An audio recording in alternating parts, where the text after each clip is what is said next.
Why everybody's a library now? All the OSU fans, all the OSU podcasters. That's why I hate that fan base. I hate they podcasters. They all can suck meat, a lot of meat. Jesus Christ.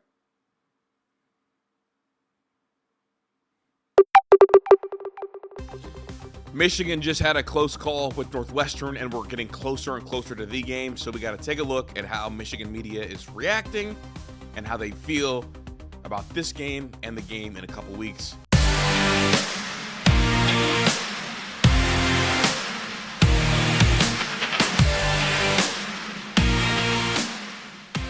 I am just honestly like really curious to hear kind of dialogue about the Ohio State game, but also like I want to hear kind of some of the points, some of the pressing matters, and if there is a meltdown, if there was a meltdown, given that it does not feel like this Michigan team is peaking kind of heading into the Ohio State weekend. And honestly, we're going to get there, and it's going to be like two teams that are like really fingers crossed banking on their best players to be healthy.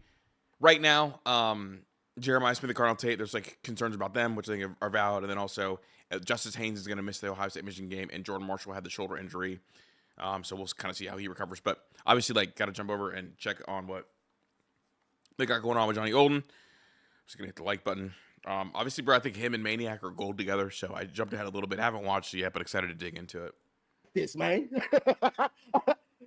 You ain't battle-tested compared to Georgia. We're talking about compared to Georgia. Are y'all more battle-tested? The best team y'all play, they just kick their doors in. You know you ain't battle-tested, boy. Just say no, and it's fine. Did Oklahoma beat Texas? What the hell that got to do with you in Georgia? Them out the folks up. But Johnny, it is your. Just make it my show and just start roasting comments. But Johnny, it is your show. I know you always say that Sundays is for us. Don't forget, it is your show, motherfucker. You're right. Let me. I gotta chill. Hey, you know, I just go in for a while. Oh, hey, he might say Georgia. He might say but Texas, but they just. See, they got right into it. I like Johnny. Johnny does a good job community building. I think community building is really important. But and I think honestly, like, it makes it easier for me to like get a feel on like how some of the fans are you know, taking things and kind of some of the interactions, because like Johnny will play out like these civil wars that I don't know if it's gonna happen, but he will play civil wars out like on the show, and that's what makes this show really intriguing. It's like a Paul Feinbaum style show, but all the callers are talking to each other instead of talking to Paul.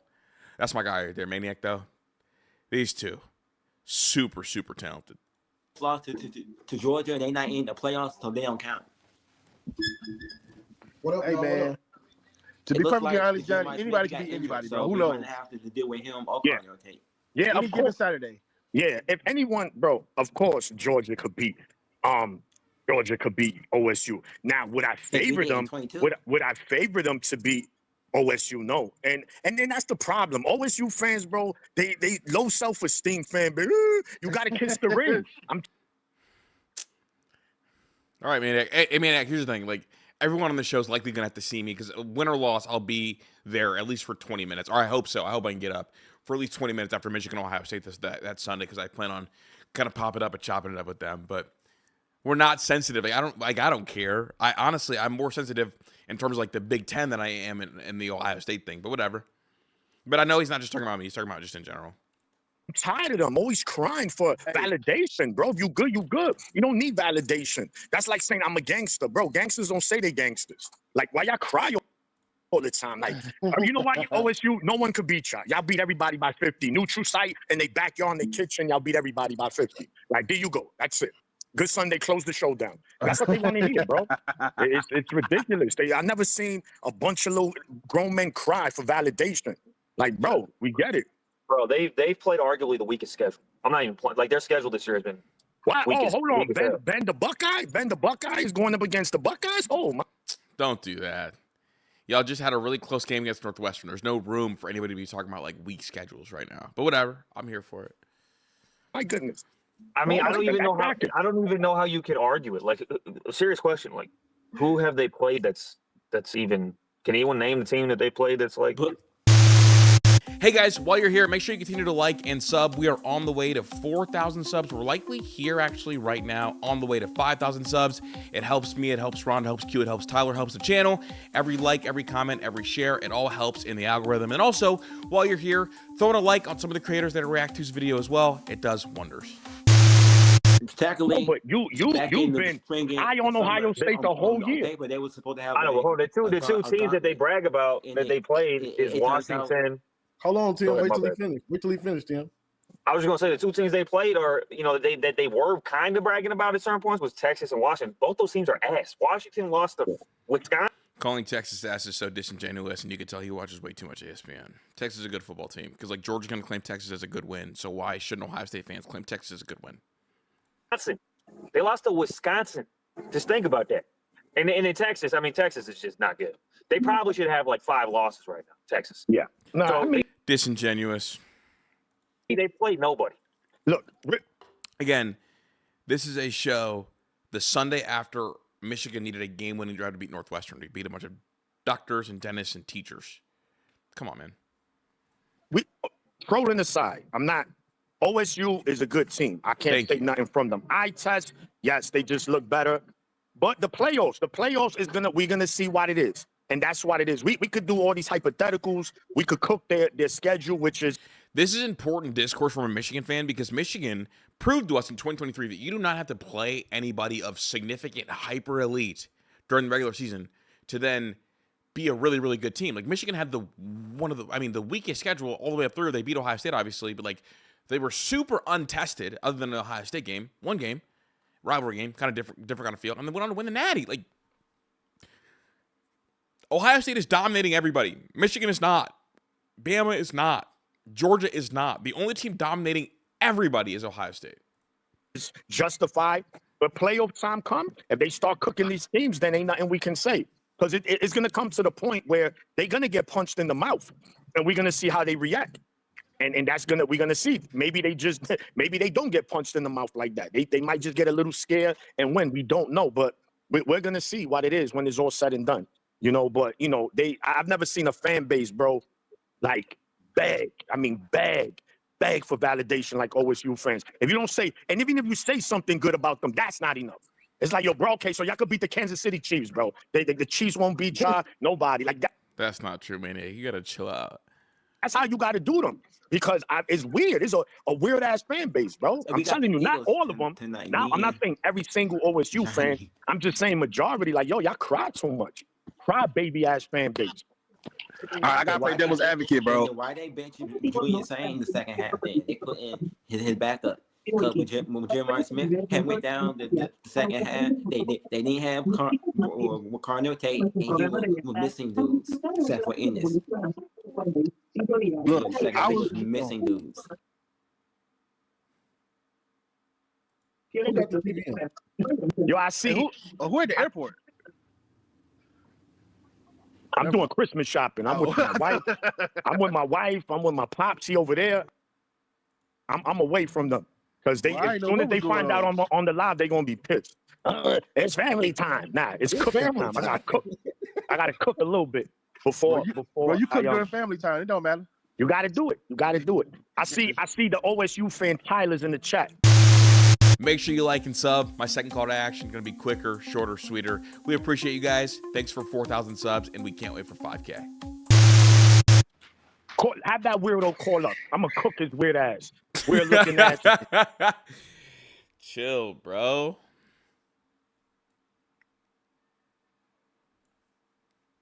He was one of the ones that was yelling the hammer. Fucking, he's a bozo. He's another one that only comes around when things don't look good for Michigan. I hate OSU fans like that. Shout out to the OSU fans who are here regardless.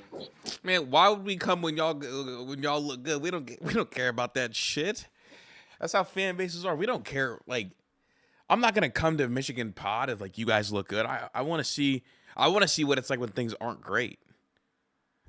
And that's the thing. It's like if Ohio State fans like showed up when Michigan was good, you'd be like, "Oh, that's a Michigan fan. You're not even a real Ohio State fan." Like we show up because the rivalry suggests we show up and we make fun of you guys when things aren't great. That's what this is. Things aren't great. 5 turnovers against Northwestern and 2 missed kicks. Had you guys in hell. I see who they are. That's Ghost, Richie Dubs, Eve. Oh, Ev. I'm sorry, I'm pronouncing your name wrong. And there's a couple of others, so I respect it. But the other weirdos that want to come here. Oh, and by the way. I want to ask the OSU fans this because I'm going to just point out the hypocrisy of the OSU fan base. You notice gentlemen. None of them in the chat talking about Michigan State cheating and them getting wins vacated. And the reason I bring that up is because in 22, 23, and 24, OSU played Michigan State.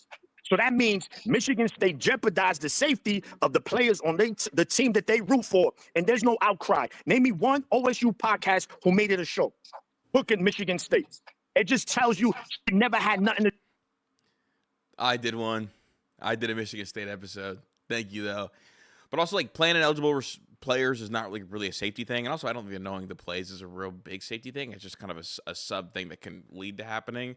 And I think that kind of gets brought up because I believe Hendon Hooker got hurt against South Carolina. And South Carolina reportedly knew the plays from counter-science. And obviously, none of that got corroborated, so we don't really know. I probably lean away from it. I think that, like, if that kind of thing was true, that would have been a bigger deal. But no, people talked about Michigan State. I talked about Michigan State. I mean, Ron and Q talked about Michigan State.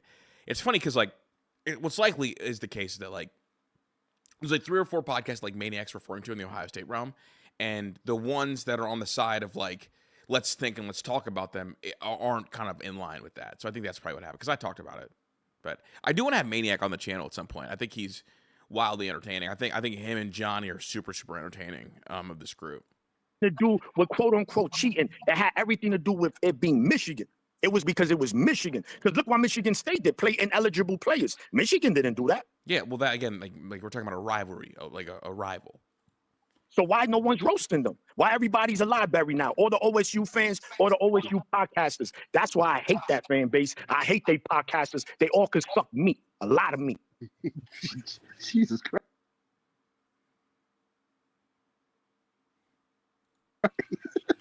OSU fans or the OSU podcasters. That's why I hate that fan base. I hate they podcasters. They all can suck meat, a lot of meat. Jesus Christ. Nah, bro, because we should be cooking them for that. Because if that was Michigan, they had those ineligible players, bro, they would do marathon episodes. It would have been going on since Wednesday episodes now. But now they all quiet. They don't care for the safety of their players because it was Michigan State. But it was Michigan. If that was Michigan, they'd be popping champagne bottles. Exactly. If that was Michigan, they'd be popping champagne bottles. They would be throwing live parties. They'd be doing. The hypocrisy is y'all are throwing champagne parties because Michigan State got in trouble. Like, you guys are dunking on Michigan State for getting in trouble. It's like, well, damn, like, y'all cheated just like, I don't know. All that. Unsubscribe. And that's what's getting me mad because they played Michigan State. And why y'all not mad? I don't see no outcry. Again, they jeopardized the safety of your players. I don't know of any Ohio State fans that cried about the safety of players. I think that was more of a South Carolina thing or a South Carolina Tennessee thing. And then the other part of it is like playing ineligible players, like having a player play that got benefits as a recruit is like a different section of like a potential safety hazard than like the whole cheating thing. The whole like knowing the plays, which I don't think either of them are like super big like safety hazards. But the Michigan thing is like directly impacts on the field performance. The Michigan State thing is just about like players that got paid, but they don't like gain an advantage when they're on the field, I guess. I don't know if I articulated that correctly, but I think like if you approach it with good faith, you'll kind of understand what I'm saying. And considering Michigan State are the real cheaters, because real cheaters get their games vacated. Like Ohio State and Michigan State, real cheaters get their games vacated. If you break a little, like, gray area rule, they're like, hey, look, we just going to fine you. We don't take it that serious. Okay, Ben, that's really fucking stupid. And I bet if I was up there, you would not be saying shit like that. That's fucking stupid. Johnny, I wanted to ask you real quick, man. Couple things. That timeout that Sharon called, if we don't, on the final drive, if we don't convert that, you're giving the team 50 seconds to do something with the ball. I thought that was one of the dumbest time management things I've ever seen in my life. Yeah, definitely. You gonna buy those? Yeah, I gotta play devil's advocate. I was one of those people that thought that OSU would lose 3 games. I'm gonna be out of dub because of it. I hope Garrison ain't listening. Probably. I had it losing 4, but I was wrong. Yeah, I mean, look. Hey, look, I mean, who could have foresaw the Penn State debacle, bro? Like, they was asked before Allen even got hurt. Like, bro, y'all tried to do the Michigan and Ohio State, bring all your players back for nothing. But guess what? They had to deal with the college football senior curse. Bro, they really missed Abdul Carter, bro, or something. I don't know what's going on with that team. Hot garbage. But What's up, good doctor? The good doctor. What's going on? Yeah, I just want to say, like everybody else, I'm mixed on the win yesterday. I did do a little shouting in here when that field goal went through the uprights, but then I also had to catch myself and say that, you know what, the score should have been, the margin of victory should have been much bigger. And I get where everybody's coming from regarding the coaching staff. I think in the next 2 weeks, let me say it this way: to keep the game close against Ohio State, they're going to have to play a complete game. And I think I think the pieces are there, but the question is, can they play a complete, mostly error-free game? That some of that's penalties, you know, not doing dumb stuff, but also the coaching staff, because a lot of those mistakes yesterday were at the hands of the coaching staff. I'm thinking about that reverse call where Marsh fumbled the ball. I don't know why they didn't just keep their foot on the pedal with Jordan Marshall there, because they were having success with it. So going forward for the last 2 games, you know, can they put a complete game together? That's what I'm looking to see. We might have a big break because of the second half. Jeremiah Smith had went down when he was limping. He wasn't limping the regular when he was limping. He was limping kind of strange to the point where, but they don't know how bad his injury. A couple days before they faced the Bruins at night, they asked Ryan Day when we all think the Cardinal tape will be back, and he said they might need a second opinion. Well, look, man, Jeremiah Smith might be that's something going on. Johnny, quit rubbing your chin, bro. You done rubbed it like 10 times. You don't tell another man how much to rub his You don't tell another man how much Hey, what up, though, Johnny? Yeah. You like drinking the liquor. I'm telling you, he said, hey, Michigan football done drove Johnny to drinking, man. Damn, man. What is going on? I know it's water. Johnny done spiked that Topo Chico. Fuck y'all talking about? I'm gonna say, you know, it's bad because at the end of Johnny's video, he said, "What up, y'all? What up, Timmy? What up, Maniac? What up, Ben Baller? What up, the Doctor?" Dude, just like elite community building. Like, I love this. This is like elite community. They all know each other. They're all regular callers. They all come in and hang out. I mean, this is like the equivalent of like a Twitter space online. Oh, what up, West? What up, though? I'm glad you seem like you're doing better, bro. I'm glad to see it. Appreciate it, man. You know what I'm saying? Hey, who almost fell out their chair yesterday? Because I did. You know what I'm saying? I couldn't even watch the field go. I had to go to Google and refresh it to see if he won. Listen, I know you was hot because of the GC. You know what I'm saying? That man was not having it. He was ready. If he could have fired Sharon yesterday, he would have. Facts. Oh, yeah. I would have been on his neck. Hey, boy, what you doing, cuz? Hey, nah, but look, what Go said, fumbling is a coaching. Nah, bro, sometimes it is coaching, bro. Just like when Penn State could have just run the ball to get the overtime and keep that momentum going. Sometimes you just do what you do, bro. Keep the momentum going. Don't try and get cute. That's getting cute. So therefore, it is okay. Coaching.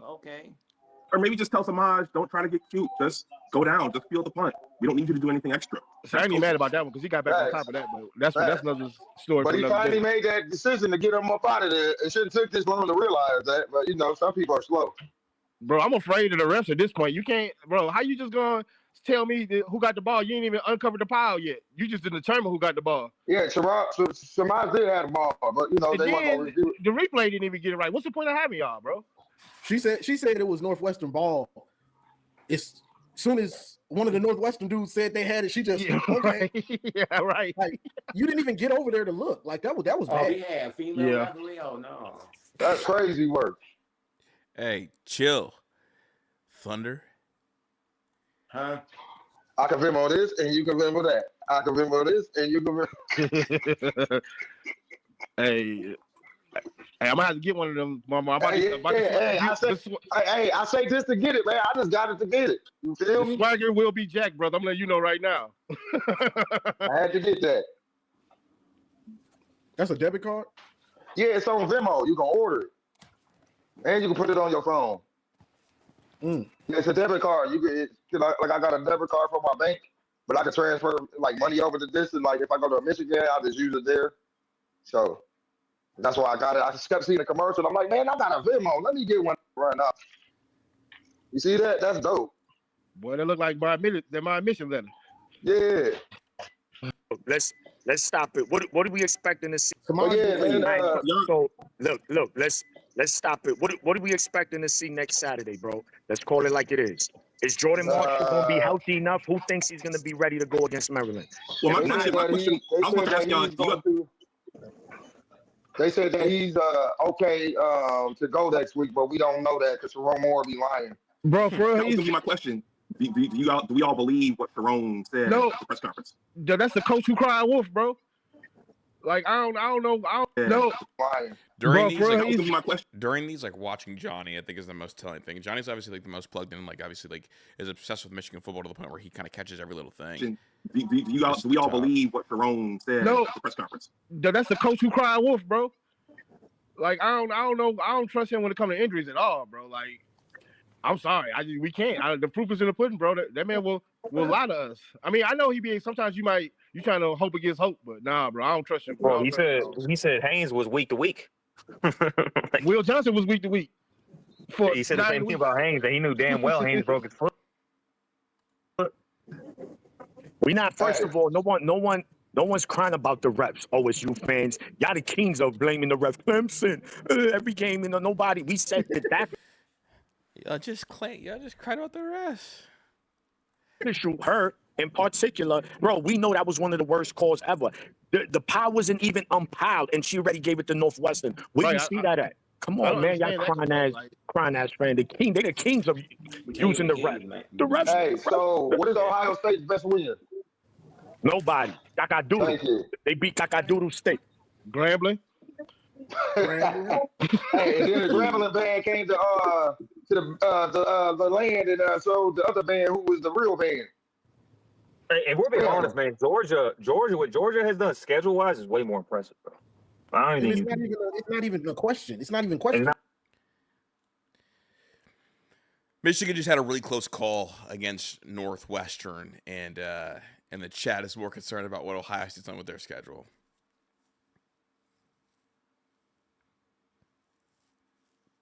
Ohio State's dominated every single person in front of them. Again, like Northwestern forced 5 turnovers, or Michigan had 5 turnovers against Northwestern, and we're on the show talking about what has Ohio State done. I get it though. Like it's easier to like talk about Ohio State, especially like given the recent history. You got wins over Ohio State, than it is to talk about the fact that your team is deeply, deeply flawed. Which I mean, like I'm sure they talk about at some point. I'm not going to stick around for the whole thing. I'm not going to stick around for 3 hours. But I love Johnny, obviously. Go make sure you guys tap in with his stuff, and I'll get to the next one that I want to dig into. It took till the last second of the game, but Michigan finds a way at Wrigley Field to win on the leg of Zvada, 24-22. Michigan pulls it out at the last second. TJ in the house with us. Did this remind us of Illinois 2022 or what? Because that's what that reminded me of. Well, that's Ooh, fascinating. Just real quick. Shout out to the Shure mics. If you're looking at podcasts like this is like the single best mic you can use. It sounds perfect. I think it sounds great. The Illinois game was so fascinating. He's talking about the Illinois game in 2023. They came down to the wire. Obviously, that Illinois team had some NFL players. They had Chase Brown at running back. There was like the phantom PI call that happened. The difference is that Michigan team was really, really good, and so was that Illinois team. This Northwestern team is not really, really good. They're just a middle of the pack, middle of the road Big Ten team. Side of the Blake Corum injury, but True. Yeah. Look, this was an absolutely ugly fucking win. Hey, I'm gonna let it play, bro. But look, there's just 2 things that happened right now. You could tell TJ was prepping for a loss. Like he thought this game was going to go bad, and I kind of did, but he thought this was a game that was going to be a loss. My guy over here, I don't know if it's a relieved pull or if this is a stress pull, and I'm coming back down. Look, this was an absolutely ugly fucking win. I will say, watching this game, I was like, TJ, you're an idiot for trying to tell this fan base to relax, because I get it. Like, I think, like, look, I know I shared like the numbers and the statistics of what this team being top 15. This is a poorly coached team, man. It's an ugly coached team. It doesn't perform well. I know it's young. We know it's young, but damn, bro, we We really could have lost that game easily today, and Easily. it's a shame we're this deep in the season the team plays like this. And it is, I will say, it is amazing, and it's almost poetic. Zavada wins it after missing the field goals he's missed and the struggles he's had all year. It's actually kind of beautiful in a way, but at the same time, holy shit, what an ugly fucking victory. I mean, we'll take it. Obviously, we'll take the victory, and we're 8-2, baby. That's right. Dutchman knows we're 8-2. We are 8-2, but there's red flags. There's a lot of red flags. There's a lot of issues, and we'll get into it, John. I do listen to a lot of TJ, and one of the things I've noticed throughout the years, he has really kind of spoken about some of the coaching things, and he seems to reference a lot of like the same repeatable coaching issues, and it makes you wonder, some of the things with Sharon Moore's program, is it just like a young coaching thing, or is that kind of just who it is right now? Man, no, it's still a young coaching thing. But also this time of year, you're going to hear a lot of sniffles because like podcasters get sick and like allergies. I feel like I'm got something I don't know yet, but yeah. Yeah, we will. Obviously, check us out everywhere. Like, subscribe. Our green new membership now for everybody after that. Think about lives, bro. My brother got up and walked away. When? Temperatures getting to that that are All health after check out the insurance. And I think we all need some insurance and some health after what we just witnessed. You know, we should have them make a new video. Like, you know, it says another exciting victory. We should have another ugly victory. But they did it. They did it. We gotta get them on top of that. They'll do it. Somehow we made it happen. And obviously our friends at Healthy Dogma, code made easy. They like the treats. Oh. You've got the link in. Get to our topics. We do want to thank all of our. So we had 3 people. Travis, I'm going to be at college. The ball at the time, I was like, man, you know, like because we do post game. I was thinking to myself, this post game show, if we had the lead at the end there with like 3 minutes left, and they still had the ball at the time, I was like, man, you know, like because we do post game. I was thinking to myself, this post game show, if we lose this game, is about to be a bloodbath, you know. Ohio fans are going to come out of the woodwork. Well, it's not even that. Our own fan base, bro. Like, fuck Ohio fans. Our own fan base is out for blood. Like, everybody's out on. Like, I'm gonna tell you right now. I'd be curious if we ran the poll now, John. You know, we ran the poll. Are you in or are you out on Sharon Moore? And it came out what 80-20. I wonder what it is now. I mean, it's an 80 no, 80 or 80 yes. We are out on Sharon Moore. That was what it was like 4 or 5 weeks ago. So, TJ is in the tricky balance realm right now. I've found obviously like my experience is not like the end all be all, but I found that after close wins against bad teams, it's hard to be hyper positive about a team, but also turning and being hyper negative is not what you want, especially in an exciting game, because Michigan fans will come into your chat, like your own fan base will come into your chat and like wanting to like celebrate like a close win and a close call. But TJ, I think, is looking through lens of like the long-term thing, right? Like, I want this team to get to a place where these kind of games don't happen. And I look and see like Ohio State and these kind of games don't happen over there for them. And like, I want that experience because like being a content creator, like one of the more stressful things is like when you talk big cash shit, which obviously like I sit next to Zach every day and he talks a lot of big cash shit. When you're in these scare games, these close games, it almost gets treated as a loss. And so you've got to serve the trolls almost, but you also have to like serve your own fan base because you made out of a game clean. Yeah, I mean, it was an ugly win, man. Just flat out. We won, but shit. I know. Yeah. 89, Dr. Funk, $5. Shout out to Northwestern defense. Them boys brought the wood, and I respect that. And they did execute at a very high level, especially Fitzgerald. Execute at a very high level. OSU going to kick our teeth in 2 weeks. It's going to be ugly. Fascinating. As an Ohio State fan, one of the things I try to do is I try to analyze Michigan individually, and then I try to also, in that same breath, acknowledge that it's hard to pull a data point week over week when talking about Michigan and apply it to the Michigan-Ohio State game. The Michigan-Ohio State game is so different than any other sporting event, and it almost doesn't matter what Michigan does leading up to it, at least especially recently, because if it did, then this losing streak never would have happened. I mean, there was a time, like before the very first win that Michigan had over Ohio State in like this recent like war or whatever, where Ohio State went belt to ass against Michigan State, and a lot of people, Michigan people, felt like, oh, like they're in December, they're going to beat us, and then they were almost surprised that Michigan won, and then that started like the whole toughness conversation. Last year, Michigan was not a very good football team, and it didn't matter that Ohio State was literally a national championship winning team. They went on to win the Natty.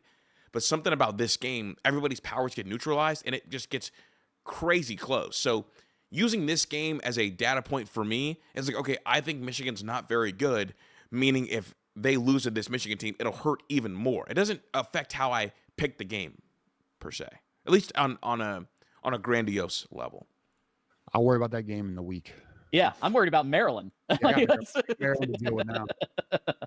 Justin says, what the hell was that timeout by Sharon? Yeah, I don't know. He stopped the clock. And, bro, I'll tell you right now.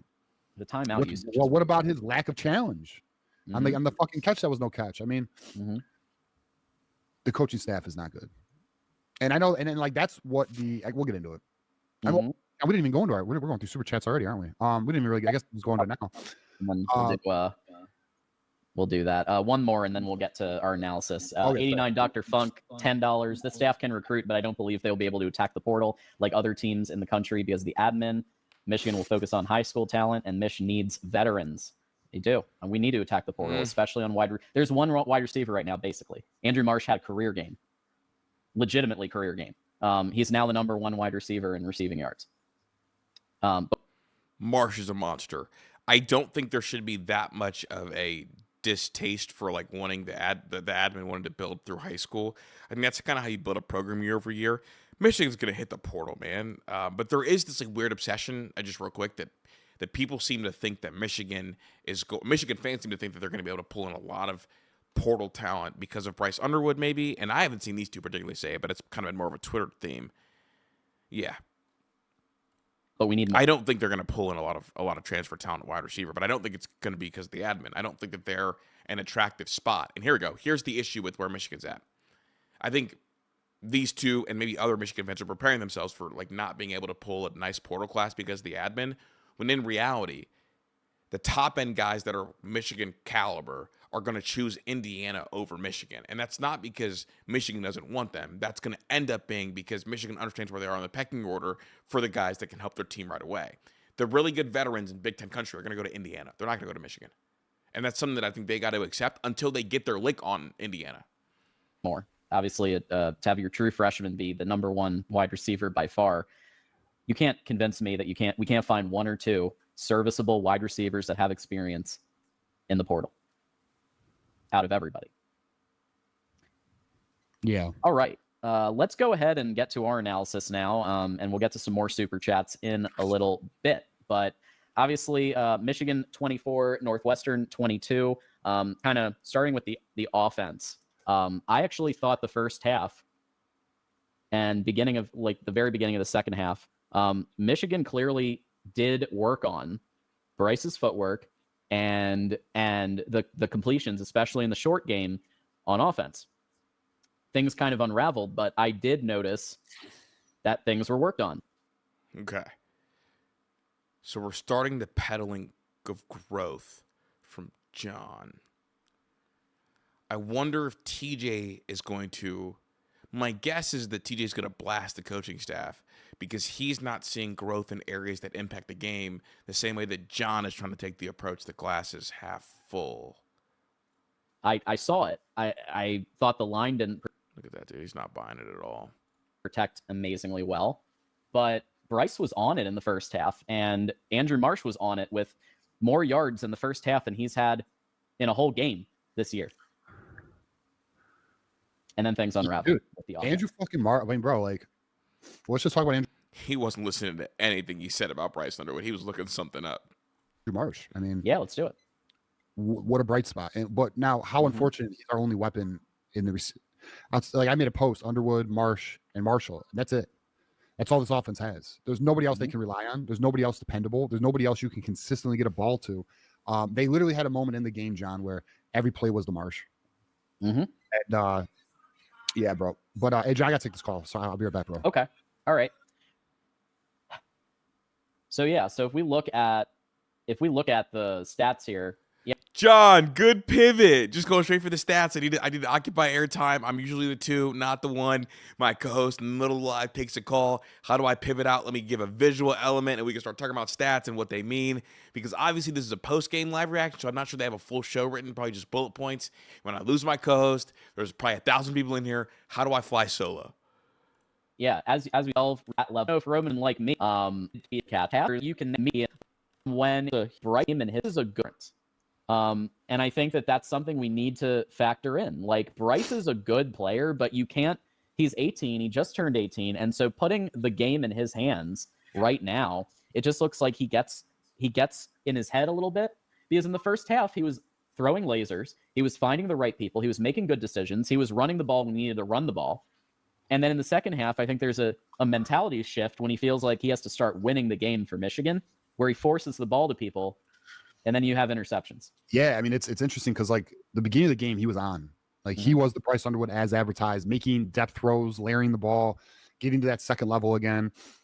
He was comfortable. He was confident. But then what happened? He got a little rattled at the end again. You know, the pressure might have added, you know, some just like, you know, made it uncomfortable for, again, to your point, John, a young quarterback. And he started resorting back to old tendencies and making bad decisions and bad throws and throwing off back foot. He had a couple back foot throws today too. But this is his learning progression. It wouldn't even. They're taking it way too easy on him. Right now, Bryce Underwood is not a good quarterback, and he didn't want to be judged like a developmental project. He wanted to be judged like a quarterback that was going to take the world by storm. That's how he wanted, and he's been bad, and he almost threw you out of the game. I'm actually shocked that they're not being a little bit harder on him, unless...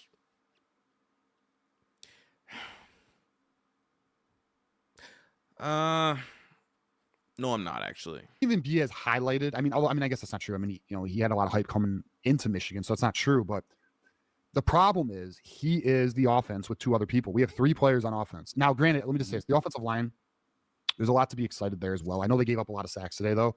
But in terms of its youth, in terms of the way it's played, it looks like a promising unit for the future. But I'm just talking in terms of our skill positions. We just don't have the horses right that we need. Period. We just don't, and I don't think anyone can even argue it. But yeah, I mean, we saw Underwood play great, and then we saw Underwood play like a young 18-year-old again. It's true, and he did have, from a pass yards perspective, one of his better games. I think there's only been one game with this level of production for pass yards for him. I want to say it was either CMU or Washington, but normally he's not hitting that level of production in the pass game, and his completion percentage was also not bad. He had 65.6%, above Cade McNamara's average, and that's what we said he needed to do to get to the goals, the 10-2 that I think most fans are looking to achieve. The issue is the forcing the ball when you don't have to in the second half. Yeah. But I was overall happy with him, especially in the first half. Like, it's clear that they worked on some things. Oh yeah, with him. I mean, sure. I mean, sure. The rest of the team, I'm still scratching my head in other areas, but I agree. Bryce Underwood's going to get a lot of passes because Michigan shows are really excited they have him. He's going to get a lot of passes, even though he played like shit and nobody wants to talk about it. They want to talk about, he looked good to start the game.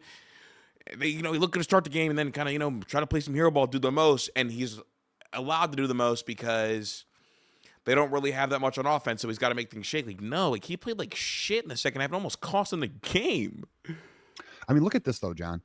The offense had 25 first downs today. 496 total yards, 280 passing, 216 rushing. I mean, pretty damn good. Possession, 33 minutes. We 100% outplayed them today. But what was the difference, John? Turnovers, 5-0. Mentality, coaching people in positions, and people in the wrong positions, and that's a lot of that comes down to coaching. Fair. And 5 turnovers is a very big deal. But you don't typically win a game having 5 turnovers to 0. That's insane. No, but that is insane. Yeah, man. I mean, it's just we have listen, how about this? Can we just fucking talk about the elephant in the room now? Mm-hmm. This coaching staff's not it. And we all know this. I'm not breaking news here. I was going to say, to want to talk about the elephant in the room, but TJ, you've said it 5 times already. This coaching staff is not very good. Tell us how you really feel. But like, we're this far in the season with these same issues. My faith is not there. I'm actually kind of out My faith is, and when I mean out, I mean I just don't have any faith. I don't think Sharon can do this. Now I don't disagree. He gets next year. He does. Obviously, we're 8-2. We're 8-2. He's not getting fired, and we're probably gonna be 9-3, which is what I even projected. But there are so. He just conceded the Michigan Ohio State loss. Don't let him forget that he just conceded that game that is going to be 9-3. And I agree, Sharon Moore would not get fired, but I think that him winning, like Garrison said, him winning that Alabama game and beating Ohio State might end up being the long game curse. So many issues with this team that are not improving. He doesn't know what to do. He has no answer. Red flag. Now, maybe in the offseason he gets an insane growth curve, or a growth spurt. But yeah, I understand. I fully empathize with the fan base who cannot get too excited about this team, even though there's youthful talent and the metrics show a top 15 team. This coaching staff is going to limit this team's potential. It's going to limit this team's ceiling, which is crazy considering we're 8-2. But it's just, I think many of us agree with that. If you disagree with that, let me know though. There's a specific play that makes me think Sharon is still interfering in Chip Lindsey's play calling, which was that reverse pop pass to Andrew Marsh that was in 13 personnel, like super bunched up. And there wasn't the room to execute that play properly. And my thoughts are that Sharon wanted that formation. Maybe Chip called the play, but Sharon asked for that formation. That's what it looked like to me, because Sharon likes his heavy personnel. TJ? Yeah. And I'm still thinking they're trying to...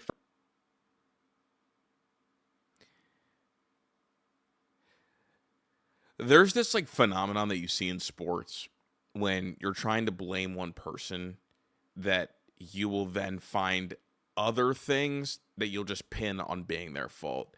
And you kind of see it in the Ohio State realm with Tegra. When a run play doesn't work, it's like, oh, like that must be Tegra's fault. Just based on A, you want it to be Tegra's fault, and B, you wanted to confirm a point you already had.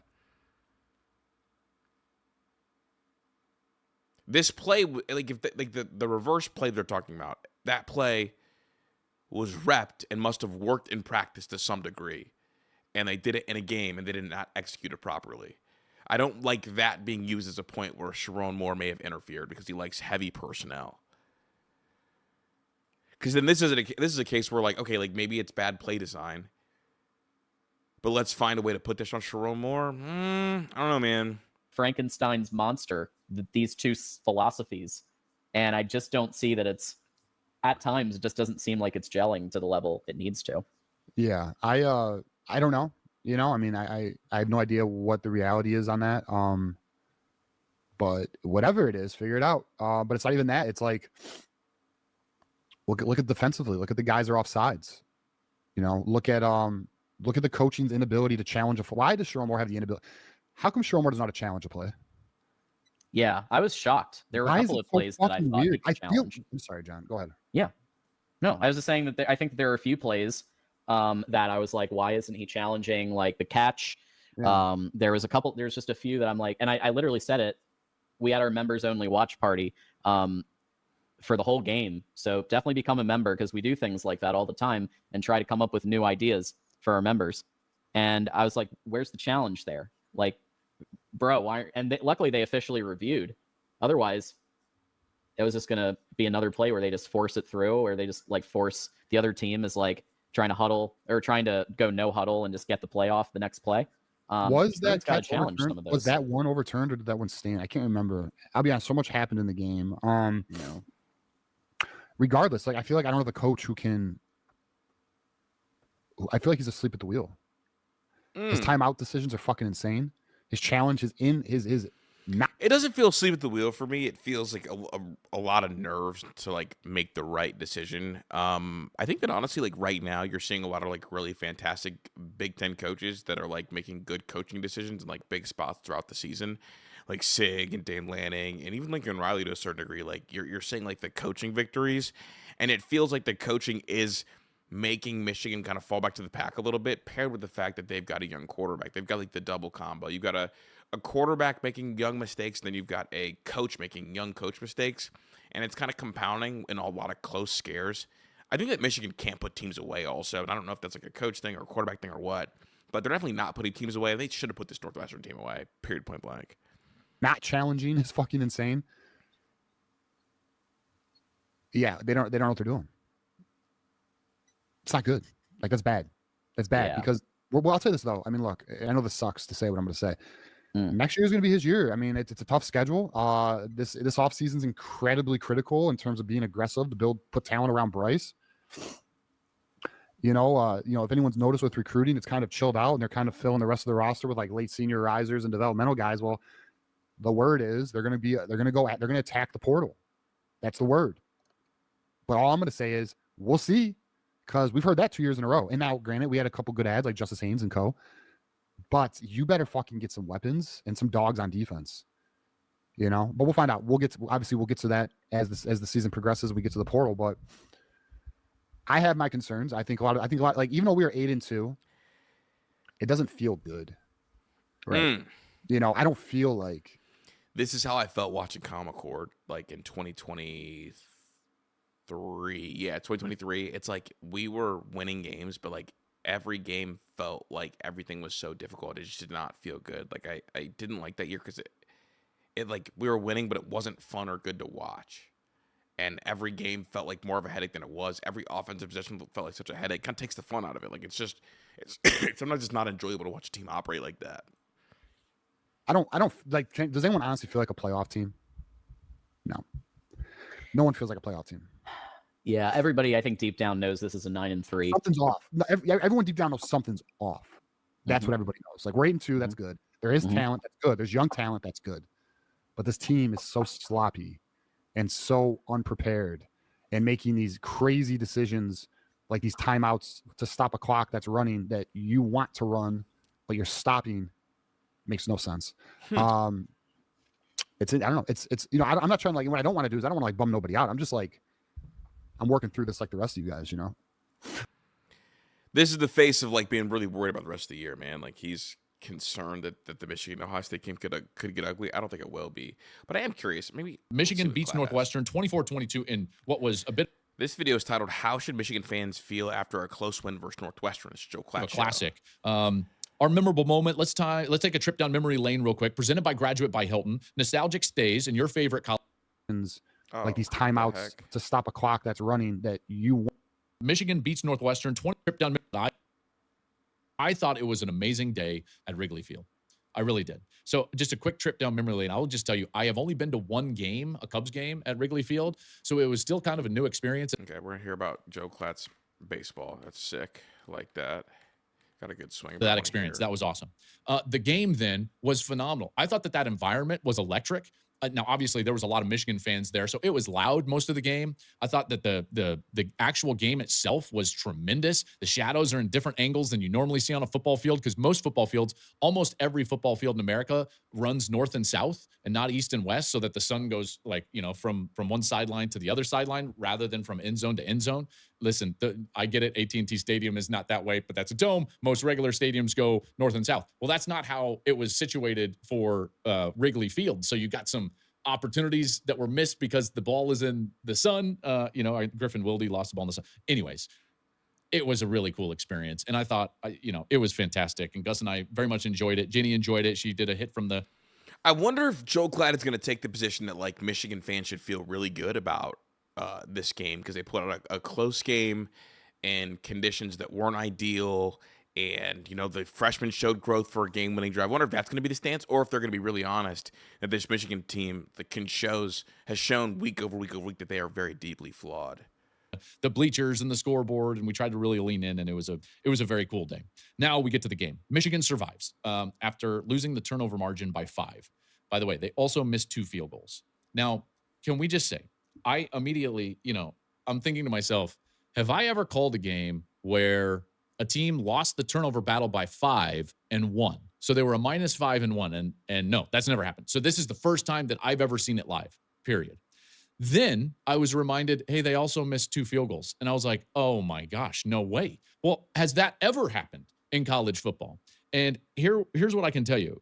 Going back 25 years, we can only find one other game in which the team that won lost the turnover battle by 5 and missed 2 field goals. That was Boise State beating BYU in 2016. That's it. In a quarter century. That's how rare it was to see Michigan win that game on Saturday. So there's two ways you can look at this. You can say, man, that's a young team that's finding a way to win even in an impossible situation. You can be up on it. You can be like, that's incredible. They won, even though they made all those mistakes. Or you can say, gross. I don't know which way. And listen, there's going to be Michigan fans on both sides of that. And I think I kind of understand both sides. I lean a little bit more towards the optimistic version because, listen, they can't play that way and beat good, like a great team. That was good. Good catch, Joel. They can't play that way and beat good teams. He said, they can't play that way and beat great teams. Like Ohio State, they can't play that way against Ohio State the last week of the year and think that they're going to get a win. There's no chance. And yet, I look at this team. It is the youngest team in the Big Ten by a wide margin, by the way. And they win that game, and it takes a lot of grit and resolve. It takes a lot of bounce back, from a lot of different people on that team, including the coaching staff. And here's the thing. With youth, and they had freshmen everywhere, 6 starting on offense. You've got a third-string running back coming in late, Cusdall, because Jordan Marshall goes down. You've got Jordan Young, a true freshman, playing safety in a crucial moment, batting the ball away. Yeah, this is the make Michigan fans feel good pod. That's what that is. That's all that is. It's funny because, like, I was expecting a level of panic, and I didn't really see it too much. Okay. I think by the time I post this, we will have crossed the 4,000 subscriber mark. And that is really, really cool for me. Obviously, I started this journey with Ron and with Q and with Tyler on this like new channel. Hoping to be able to really like scratch like a really creative itch and like continue to like make content that's like a little weird and a little out there for myself and for you guys. And you guys have like shown a ton of support and like kind of told me, kind of really encouraged me to like show me that like I can do more than I once thought I could do. But with that being said, like if you watch this part of the video, like let me know like what kind of content you guys like and like what you guys want to continue to see. I do have a ton of ideas. Sometimes I worry there's not enough time in a day. But you guys continue to like and subscribe is like awesome. We do have the goal to hit 5,000 subs before the Michigan game. Hit it or not, like I'm just like really excited with the growth, and I feel like we've built a really like cool community. So I just want to like thank you guys because it's been really fun. I'm having a blast.